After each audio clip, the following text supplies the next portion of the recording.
The art union had been billed as the chance of a lifetime, and for the Marslands that is true. The win puts an end to years of struggling and renovating an old house in Cardiff. After Mr Roy Sellick of AV Jennings presented the house keys to the Marslands, they opened the door on $115,000 worth of prizes. Already with the house when they inspected it today was furniture from Grace Brothers, a pool and spa from Frank Kelly Leisure Centre,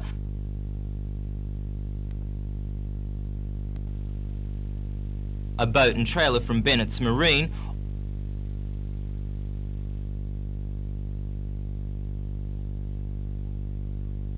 all sitting on land from Bellway. Retrovision will be providing the house with electrical goods, and many other companies have donated prizes to ensure that this is a completely outfitted home. This weekend, Alan and Louise Marsland and their 16-year-old son Michael will move in and become residents of Maryland Heights Estate.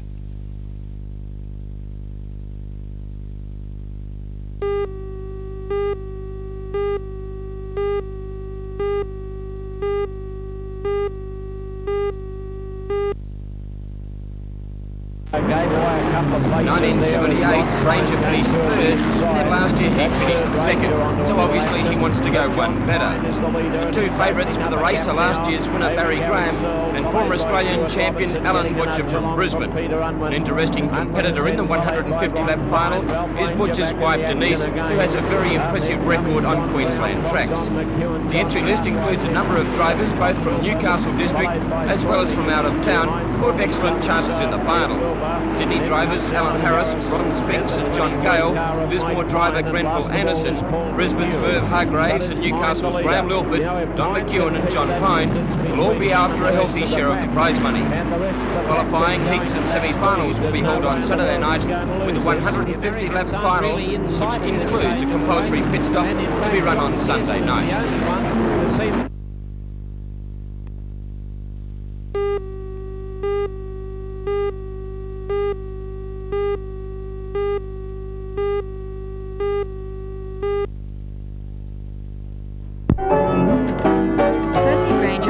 Ahead of his time. The costumes and clothing he and his mother wore in the early 1900s was innovating to say the least. This collection of Percy Granger's past, which reflects another side to the great composer and the relationship he had with his mother, is on loan from the Granger Museum at the University of Melbourne. The Newcastle Region Art Gallery has hired a pianola to play some of Granger's music during the exhibition.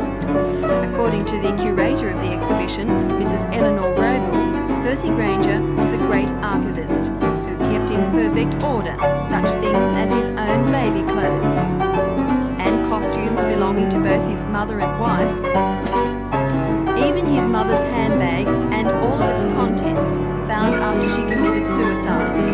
Well, I want it to be a totally environmental exhibition so that people will come in here and be saturated sensuously and visually with the sounds and the look of Granger. I want to try ambitiously to create a feeling of understanding for Granger. I'm not being sensational by exhibiting those exhibits that relate to his mother's death. I think we're so far removed from Victorian attitudes to death now that it probably is macabre to most people's mind. But the rift that occurred in that man's life when she died, when she committed suicide, must have been monumental. How he ever remained sane, even though some people say Granger was mad, amazes me that he coped with it. The loss of being constantly reassured that you were a genius must have been monumental. How very few people grow up to believe that they were a genius, and Granger did believe it, and I subscribe to that theory. Granger was a genius. The exhibition, which is only a fragment of the Percy Granger collection housed in Melbourne, has not received the interest in Victoria that it has in New South Wales. It will be on display in Newcastle this weekend on Saturday, Sunday and Monday between 2 and 5 p.m. The exhibition continues until April the 24th.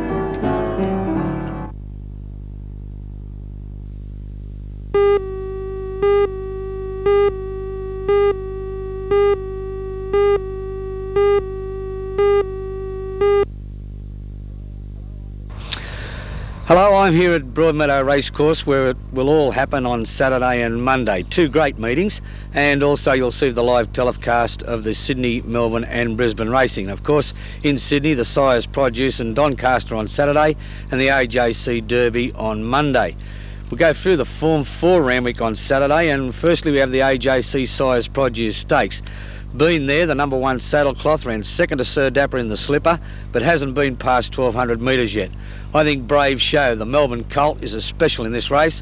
It won the Melbourne Sires Produce from the Colin Hay stable and Brent Thompson in the saddle. I think that Brave Show is one of the better bets of the meeting. Now we'll go to the Doncaster, and I've selected Rare Form, trained by Brian Mayfield Smith at Rosehill and to be ridden by Rodney Hardwick. I think Rare Form can win this and win it well. In the second leg, of course, this is your Carbine Club Stakes, and I've gone for Fairy God. Now, Fairy God, another Rosehill horse trained by Jack Denham, but I think Fairy God can win. It's had 4 runs since resuming from a spell, super fit and cherry ripe tomorrow. Northern Reward will put in as the danger, TAB number 1, and then we go down to TAB number 11, Wagstone. So that's your trifecta, Fairy God, Northern Reward and Wagstone. Well, that's it for me tonight. I'll say goodbye. Have a happy and safe Easter. Good night.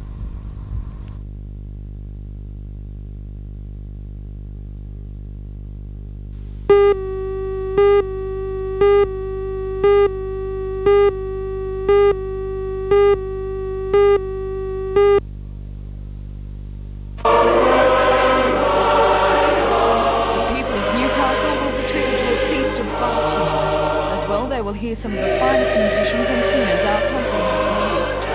It's been many years since St John's Passion was performed in Newcastle, and the concert is seen as somewhat of a revival of Bath in the city. Some top names from Sydney will join local artists.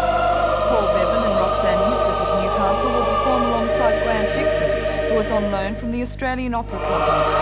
Last year, St Matthew's Passion was performed in front of a capacity audience, and organisers hope tonight's concert will match its success.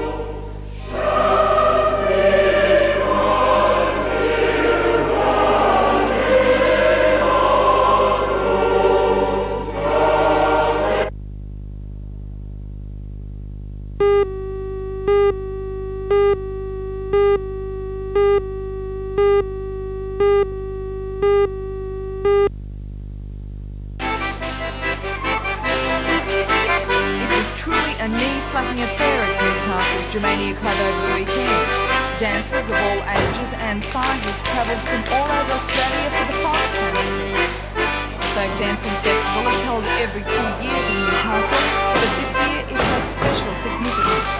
It's one of the many activities being held to celebrate the centenary of the German Club Association of Australia.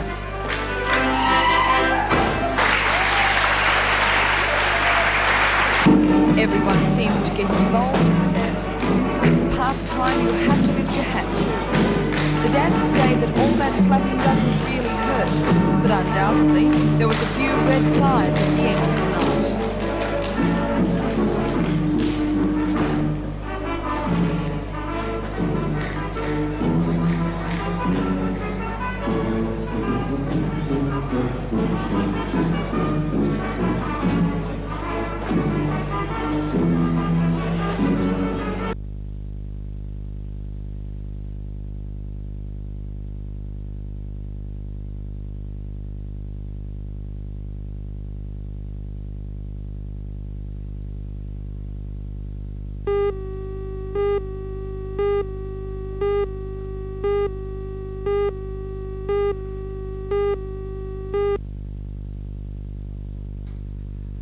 The Commonwealth Games team certainly proved today why they won the gold medal in Brisbane, taking out the title by 27 shots to 16 over the South Australian state forwards. The Commonwealth Games team consisted of Pete Poole, Don Sharp, Robbie Dobbins and Don Sherman, and the South Australian side was made up by Ron Rudiger at skipper, Stan Mossop, Kevin Collins and David Chapman.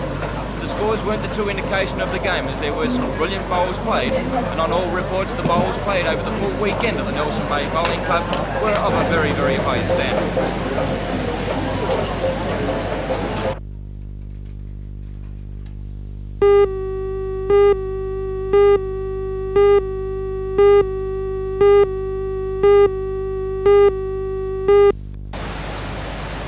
Mr. Mike Keegan has only 10% of normal sight.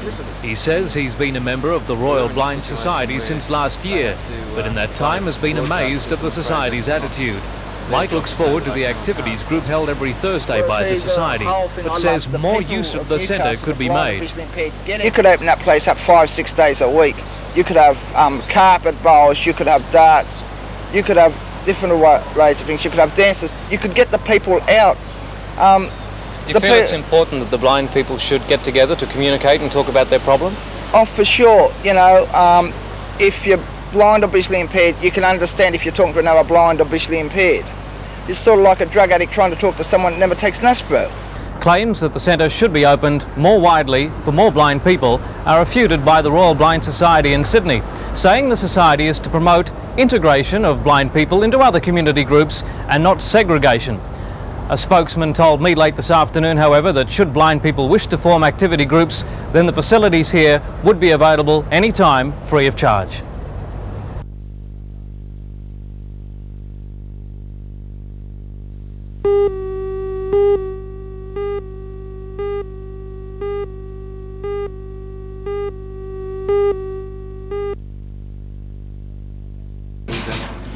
Even though the telethon is over, there's a team of volunteers working each day at NBN to process the huge volume of paperwork. Telethon organiser Mr Brian Newman is concerned about reports that not all the money pledged is for the oncology unit. That is totally wrong. The reports are false because all the proceeds from the telethon will go to the equipping of the oncology unit with radiotherapy equipment. Now, I mean all, categorically all. There will be nothing taken off. All the proceeds, everything that anyone has donated, they can rest assured will be going to the oncology unit. And is all the money coming in? The money is pouring in, and we're very gratified with that, and we hope that people will continue to get it coming in because we need the money, the oncology unit needs the money, this region needs the oncology unit. So please, if you have made a pledge, anyone, please keep that money coming into us.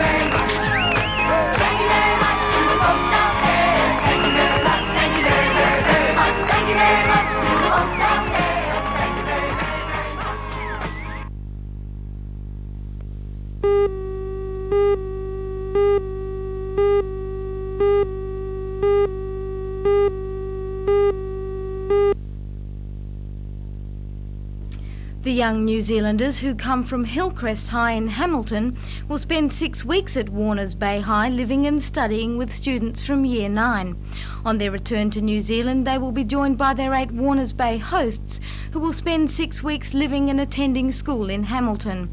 The visitors spent their first day in an Australian school, getting to know their way around and chatting with students. They were officially welcomed to Warners Bay High by the principal, Mr Jack Kelleher, who told them that the school had been looking forward to their arrival for many months. He added that he hoped they would learn a little about Australian ways of life during their stay. While the students at Warners Bay were welcoming newcomers, the children at Toronto's Birraband Public School were saying goodbye to one of their favourite teachers. Today was Mrs Ruth Fitzpatrick's last in front of her class of Year 1s. After 35 years of teaching, 55-year-old Mrs Fitzpatrick has decided to retire. Originally from Blackall's Park, she took up her first teaching post in 1947 at a small school at Doonside, west of Sydney.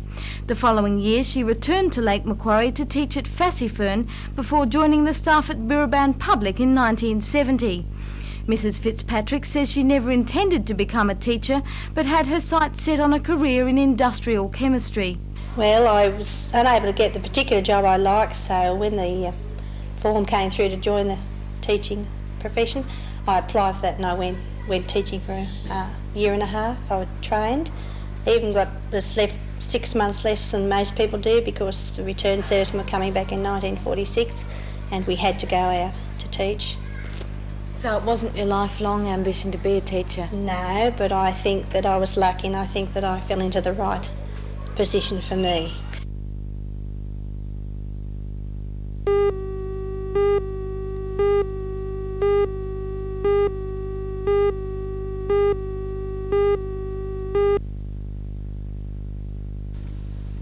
Good evening. The NBN Rugby League Premiership gets underway this weekend with 2 games listed for Saturday and 3 for Sunday.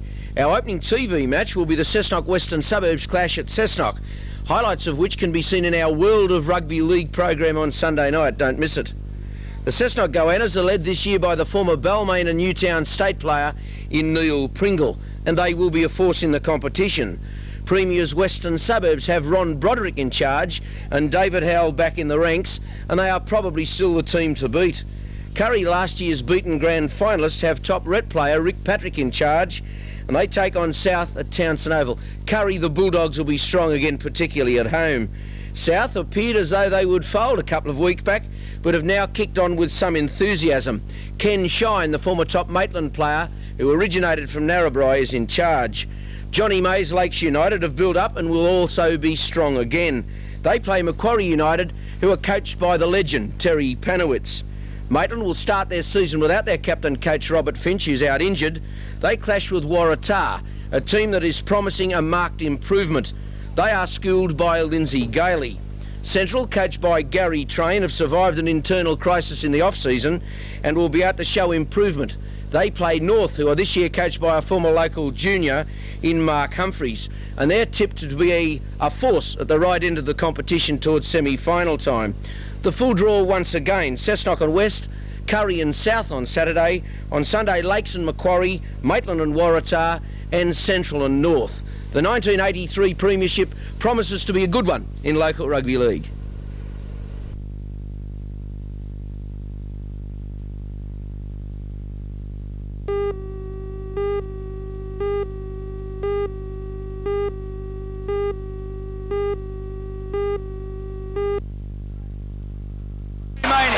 After a slow start to the season, the Saints have climbed to 3rd spot in the Western Division with a 6-win, 3-loss record. In their last game before the Easter break, they performed the impossible by defeating Nunawading at Nunawading 81-80 in the biggest upset so far in the 1983 season. St Kilda has lost Phil Smythe, a brilliant Australian guard, but have gained the services of Reg Biddings from Adelaide, Brendan Joyce from Nunawading, and have recruited Mike Ice from Iona College in New York. The Kern Falcon players had Easter off, apart from Ian Davies and Mike Johnson, who attended National Training School. And they should all come back as fresh as ever. The Falcons cannot afford to lose any games at home. And if the game turns out to be as exciting as the place in 1981, when the Falcons got up by a point with seconds remaining, then the fans will be delighted. 5 seconds. Yes! Where's the hurrah? Oh!